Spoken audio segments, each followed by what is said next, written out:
You know, for the millions of Romanians who lived through the communist era, the phrase munca patriotica, or patriotic work, wasn't just some abstract concept from a history book. It was a real, tangible part of their lives. We're talking about students, soldiers, factory workers, all sent out to do things like harvest crops, build canals, or clean up city streets. It was all done in the name of building a new socialist future. But was it really about people voluntarily building their nation, or was something much harsher going on just beneath the surface? So, the official story, the one the state was relentlessly pushing, was all about this pure revolutionary passion. Just take this quote from a student volunteer. It really captures that grand narrative perfectly, doesn't it?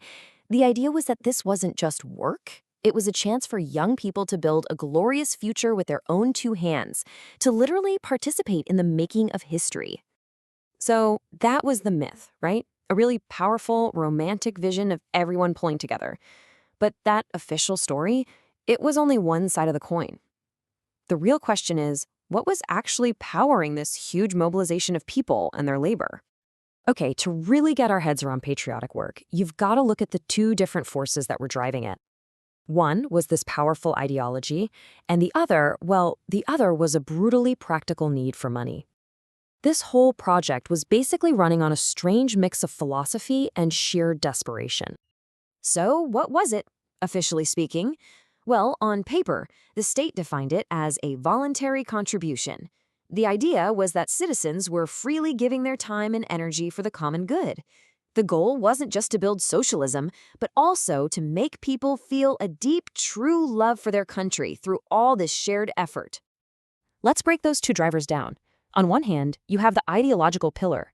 In the communist worldview, work wasn't just a way to make a living, it was basically sacred, the highest possible expression of what it meant to be human. But then, on the other hand, you have the economic engine. And the reality was, the state was flat out running out of money, and unpaid labor became a critical part of its financial plan. And this quote from Friedrich Engels really gets to the heart of that ideology. The idea, which is central to Marxist-Leninist thought, is that through labor, we don't just shape the world around us, we actually shape ourselves. Work was seen as this transformative force, the very thing that made us human in the first place. And that philosophy was used to justify putting labor at the absolute center of everyone's life. But, as powerful as that ideology was, it couldn't pay the bills. The deeper you dig into the state archives from that time, the clearer the economic motive becomes. Patriotic work wasn't just some nice idea. It was a tool they used out of economic necessity. Now, what's really fascinating about this slide is how starkly it shows the economic crisis. Just look at the state funding for local consuls. It completely falls off a cliff. It goes from over 12 billion lei in 1975 down to less than 1 billion by 1983.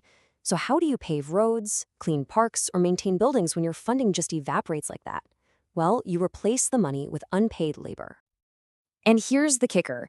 If you look at the official documents from the time, they openly justified patriotic work by how much money it saved. The state wasn't just talking about building character, it was explicitly celebrating the millions and millions of lei it was saving by not paying its citizens for their work. This timeline really shows you how the whole thing evolved in the eyes of the law. This shift from voluntary to mandatory was no accident. It starts out kind of soft in 1971 with just contributions. Then by 1981, it's framed as a patriotic duty. And then by 1985, bam, the language becomes completely explicit. The law literally says the population is obligated to participate. Any pretense of it being a choice was just gone. So we've seen the official ideal and the economic engine behind it, but what did it actually feel like to be on one of these work sites? This is where the gap between the official story and what people really experienced becomes a massive chasm. If you only read the newspapers from that time, you would think every single work site was a scene from a movie, just joyous, revolutionary excitement. The press was absolutely flooded with images and stories of smiling young people, tirelessly and enthusiastically building the nation's future, one brick, one harvest at a time. Take this example from a report in 1980 about students picking grapes. It describes all this playful joking and a girl asking to get her name in the papers so her mom will give her 15 lei. The picture it paints is one of carefree, lighthearted work, almost like a fun summer camp. and this was the completely sanitized version the public was shown. So that was the propaganda. But when you actually ask the people who were there, who did the work, you get a radically different and way more complicated set of memories. And this is where you just see two completely different worlds. Here we have two totally contradictory memories, side by side. For one person, it was a mockery, a complete and total waste of time. But for another, a university professor, getting out and doing physical labor was an extraordinary relaxation from his day-to-day intellectual work. It just goes to show you how varied the experience could be. The truth is, the reality was this whole spectrum of emotions and motivations. For a lot of factory workers, it was straight-up coercion. If you didn't go, you could lose your year-end bonus. So naturally, many people felt this deep resentment over the terrible conditions. But at the exact same time, other people remember the incredible camaraderie, the strong friendships they made. And some even look back with a kind of nostalgia, remembering the fun, the jokes, and the simple pleasure of grabbing a beer after a long day's work. And this quote, wow, it just cuts right through all that romanticism. There's no nostalgia here, is there? Just that raw, unfiltered feeling of disgust. This person knew exactly what was waiting for them: terrible lodging and awful food.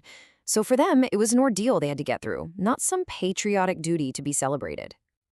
So how do we make sense of all this? How can all these contradictory feelings be true at once? This brings us to our final and maybe most important section: the huge conflict between the official, state-sanctioned history and the messy, personal, and deeply human nature of memory. Because of this huge disconnect between the official story and the reality of being housed in sheds and eating bad food, what you end up with is a fractured collective memory. There just isn't one single agreed-upon story of what patriotic work really meant to people. I mean, just look at this. On one side, you've got the state's narrative: it was heroic, it was a patriotic duty, it was voluntary. And on the other side, you have these fragments of real personal memory. It was a mockery, a source of disgust, an extraordinary relaxation, even a cherished memory. It's a complete collage of contradictions. This observation from the book's foreword just gets to the heart of the paradox so perfectly. The very same experience could be a source of humiliation for one person, and yet for another, a source of real pride in what they built: a road, a building, a canal that's still standing today. Both of those feelings can exist at the same time for the same event. And believe it or not, this isn't just ancient history. The legacy of patriotic work has a direct impact on Romanian society today. The book brings up a really fascinating question. Why is it that a whole generation that was forced to do so much volunteer work under communism now seems to reject genuine, free-willed volunteerism? It's like the meaning of the word itself got twisted. Which leaves us with this final and honestly really tough question.